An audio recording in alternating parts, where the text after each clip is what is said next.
भेड़िया इंसान।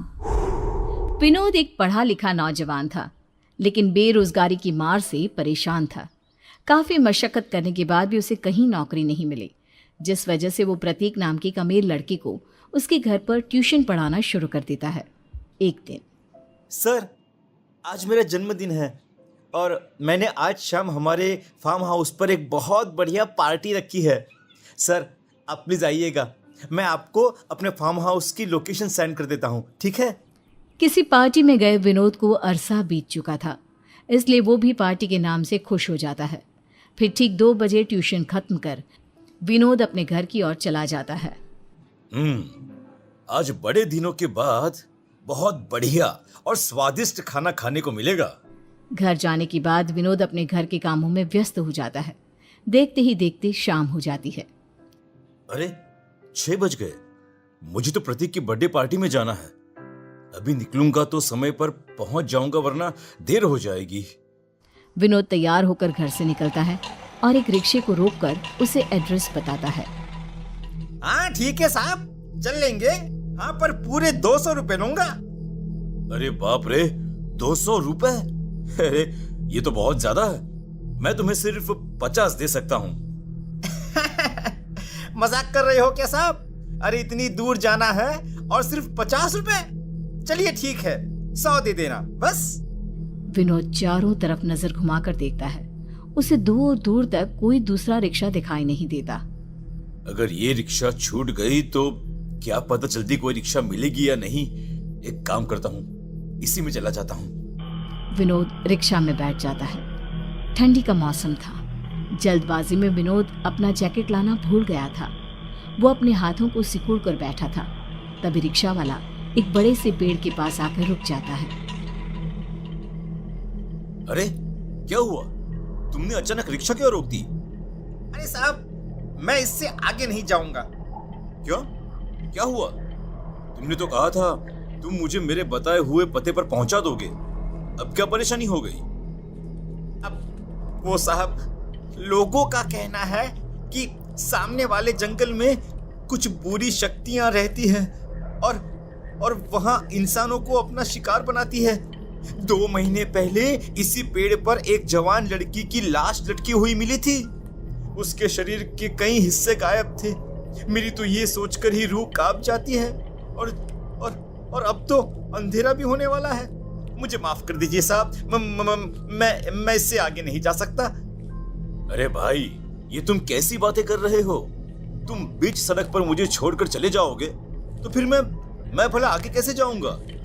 देखो भाई, अगर तुम्हें ज्यादा पैसे चाहिए तो साफ साफ बोल दो, बेकार के बहाने मत बनाओ। अरे नहीं भाई साहब, नहीं, मैं कोई बहाना नहीं बना रहा। मैं सच बोल रहा हूँ। अरे इससे आगे जाने की मेरी हिम्मत नहीं है। चाहो तो 100 रुपए भी आप रख लो। मुझे नहीं चाहिए पैसे, पर मुझे बख्श दो। मैं इससे आगे नहीं जा सकता मैं। इस तरह विनोद को बीच रास्ते में छोड़कर रिक्शा वाला वहां से वापस लौट जाता है। इन रिक्शा वालों पर तो भरोसा करना ही बेकार है। खैर कोई बात नहीं, मैं पैदल ही आगे चला जाऊंगा। देखता हूँ, शायद कोई लिफ्ट देने वाला मिल जाए। विनोद जंगल के रास्ते आगे बढ़ने लगता है। देखते ही देखते चारों तरफ घनघोर अंधेरा छा जाता है। जंगल से तरह तरह की डरावनी आवाजें भी आ रही थी। उन आवाजों को सुन विनोद के दिमाग में रिक्शा वाले की कही गई बात घूमने लगती है। यहाँ पर तो चारों तरफ भयानक आवाज सुनाई दे रही है। कहीं उस रिक्शा वाले की बात सच तो नहीं? कमबख्त, यहाँ रास्ते में कोई दिखाई भी तो नहीं दे रहा जिससे मैं लिफ्ट लेकर आगे जा सकूं। इस तरह अपने आप से बात करता हुआ विनोद तेजी से अपने कदम बढ़ाने लगता है, लेकिन तभी अचानक उसका पैर एक बड़े पत्थर से टकरा जाता है, जिससे विनोद अपना संतुलन खोकर बगल में मौजूद ढलान की ओर जा गिरता है। वो झाड़ियों में लुढ़कता हुआ एक कटीले पेड़ के पास जा पहुंचता है। विनोद अपने आप को किसी तरह संभालते हुए उठ खड़ा होता है, लेकिन तभी उसकी नजर अपने सामने खड़े एक डरावनी भेड़िए पर पड़ती है। उस भेड़िए की सुर्ख डरावनी लाल आंखें देखकर विनोद के हाथ पैर ठंडे पड़ जाते हैं। हे भगवान, ये सब क्या हो रहा है? अब मैं क्या करूं? क्या करूं? भेड़िया धीरे धीरे अपने कदम विनोद की ओर बढ़ाने लगता है। ये देखकर विनोद की सांस अटक जाती है और वो अपनी जान बचाने के लिए तेजी से वहां से भागता है। जिसे भागता देख भेड़िया भी उसका पीछा करने लगता है। थोड़ी देर के बाद भागता हुआ विनोद अचानक एक गड्ढे में जा गिरता है। बचाओ! बचाओ! बचाओ! अब भेड़िया जैसे ही विनोद पर हमला करने के लिए उस पर लपकता है तो विनोद तुरंत बगल में पड़े पत्थर को उठाकर भेड़िए के सर पर मार देता है और भेड़िया वहां से भाग जाता है। खून से लथपथ विनोद किसी तरह चलने की कोशिश करता है, लेकिन थोड़ा आगे चलकर ही बेहोश होकर गिर जाता है। सर, अब कैसा महसूस कर रहे हैं आप? आपकी तबीयत तो ठीक है ना? शुक्र है कि मेरे फार्म हाउस के चौकीदार की नजर आप पर पड़ गई, वरना जंगल का कोई जंगली जानवर आपको मारकर खा जाता। खैर, अब आप आराम कीजिए, मैं चलता हूं सर। इतना कहकर प्रतीक वहां से चला गया।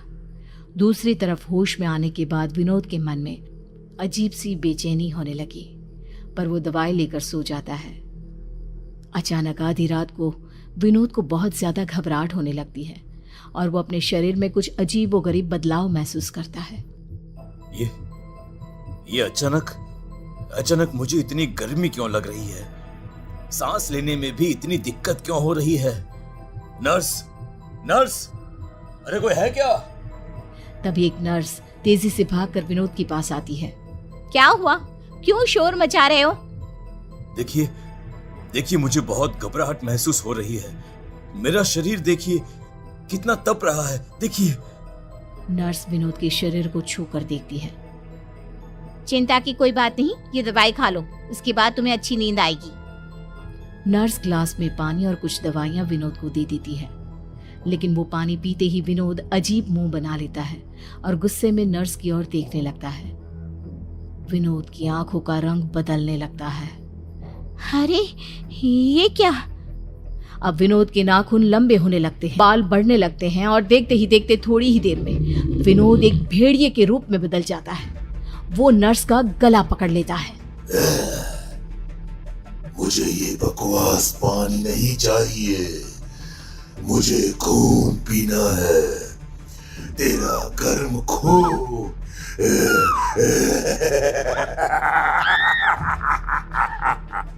बचाओ, कोई बचाओ मुझे! नर्स अपने आप को विनोद से छुड़ाने की बहुत कोशिश करती है, लेकिन विनोद नर्स के गले में अपने नुकीले दांत घुसाकर उसका खून पीना शुरू कर देता है। बचाओ, कोई बचाओ मुझे, कोई मदद करो मेरी! नर्स की चीखें सुनकर अस्पताल के कुछ लोग भागते हुए वहां आते हैं, जिन्हें देख विनोद नर्स को वहीं छोड़ खिड़की का कांच तोड़कर बाहर भाग जाता है। विनोद को एक भेड़िए के रूप में देखकर अस्पताल के सभी लोग हक्के बक्के रह जाते हैं। क्या अभी यहाँ सच में एक इंसानी भेड़िया था? अरे कोई नर्स को उठाओ, अरे इन्हें डॉक्टर के पास ले चलो, फिर कुछ सोचते हैं, चलो जल्दी। दूसरी तरफ भेड़िया बना विनोद अंधेरी रात में शहर की सुनसान सड़कों पर यहाँ वहां भटकने लगता है। काफी देर भटकने के बाद वो एक कचरे के ढेर के पास पहुंचता है, जहां उसे एक बिल्ली दिखाई देती है। वाह, कुछ तो मिला। विनोद लपककर उस बिल्ली को पकड़कर खाने लगता है। बिल्ली को खाने के बाद विनोद उसी कचरे के ढेर के पास लेटकर टकटकी लगाए आसमान की ओर देखने लगता है और वहीं सो जाता है। अरे विनोद साहब, आप यहाँ इस हालत में कचरे के ढेर पर क्या कर रहे हैं? और आपकी ये हालत कैसे हुई? विनोद की नींद खुलती है। वह हैरानी से कैलाश को देखते हुए अपने आसपास नजर दौड़ाने लगता है। चलिए मैं आपको घर छोड़ देता हूँ। उसके बाद कैलाश विनोद को उसके घर ले जाता है। आखिर ये सब विनोद के साथ क्या हो रहा है? जंगल में उसके साथ क्या हुआ था? वो भेड़िया कैसे बन गया? अगर आप ये सब जानने के लिए इस कहानी का अगला भाग देखना चाहते हैं तो हमें कमेंट करके ज़रूर बताएं।